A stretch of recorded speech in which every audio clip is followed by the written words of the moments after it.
சொர்க்கம் என்னை சீராட்ட வரணும், பொன்னி பொன்னி நதி நீராட வரணும், என்னை என்னை நீதம் நீயாள வரணும்.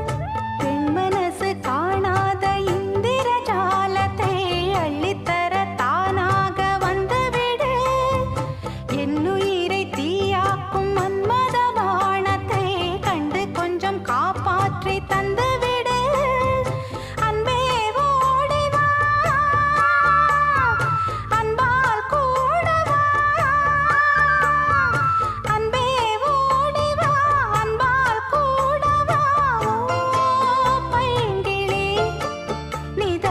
என்னை தொட்டு நெஞ்சை தொட்டு என்னை தொட்டு அள்ளிக்கொண்ட மங்கை பேரும் என்னடி.